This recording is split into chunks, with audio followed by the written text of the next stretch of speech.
congratulations on the series. It's been a huge success for you and everyone.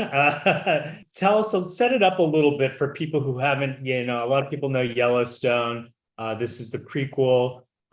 Set it up a little bit about the basic plot line and a little bit about your character, Thomas, in the series. Yeah, the Yellowstone, they're on this ranch in Montana.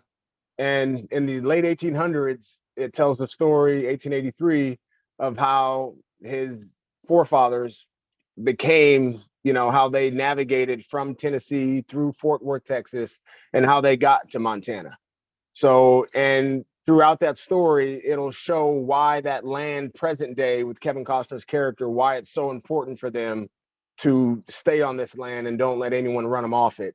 You learn why in 1883. And along that journey, you get to see the 1800s, late 1800s, from perspectives that you haven't really seen in Westerns before. You get to see it from the perspective of a coming of age, woman in this time period that's not common in Westerns. You get to see it from immigrants that you really don't get to see their perspectives through their goggles in this time period in Westerns. You get to see these strong, shotgun wielding women in this time period, and you get to see it from Native Americans, the indigenous people, and Black cowboys. And all these things in Westerns typically are, they're absent. So it's not your grandfather's Western, but it's still a Western at heart, but it's told a little bit differently. Yeah, isn't that interesting? Because the West was this really diverse place, but it was always depicted as being like white Europeans and natives and all these other people there. What's that like for you to be really like a trailblazer in terms of representation of that period? It meant a lot to me. And it meant a lot to me when I was reading these scripts. And I read some of the scripts before I had landed the job. And the more and more that I read, I was like, I have to tell this story. Like, whatever we got to do to make this happen. Knowing the significance of what Thomas represents and what he is to this story and that time period, and what he means for people present day, Black men, women, children, to tell a story like this. I grew up loving Westerns. I watched Westerns. And I didn't know as a kid, like I wasn't seeing people that look like me. You're just not aware of prejudice and racism when you're that little, watching it with your parents. And the older I got, I was like, wait a minute, like there's a whole nother world that they've never touched on.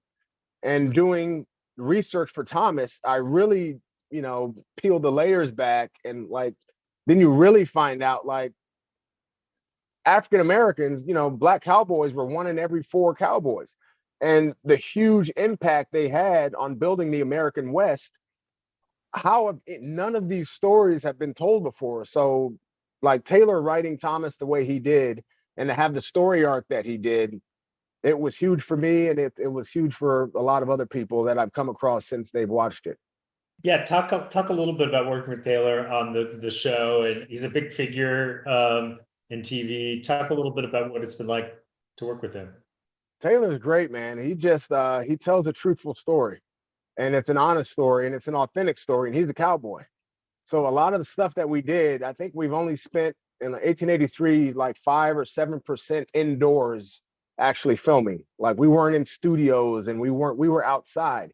So if it's 110 degrees in Fort Worth, and I got this big wool jacket on with bandoleros and 10-pound chaps, and like it's just 110 degrees.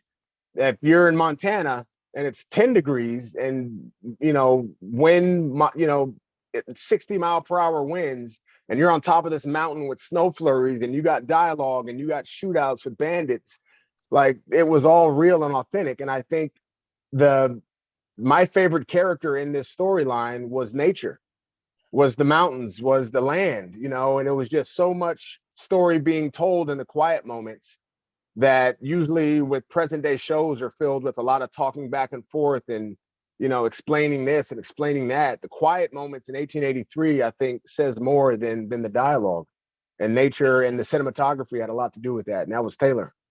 Yeah. Got a lot of big names in this show. Let's talk about a couple of them. What was it like working with Faith Hill and Tim McGraw? amazing. Like, Give me a little flavor. Where do they like yeah, to? you sign up and you work with some. I've worked with big name people before, and you're always like, you don't know what's going to happen. You don't know Yeah. what kind of energy they're going to bring. Are they going to have their own uh trailers with green M&Ms only in them?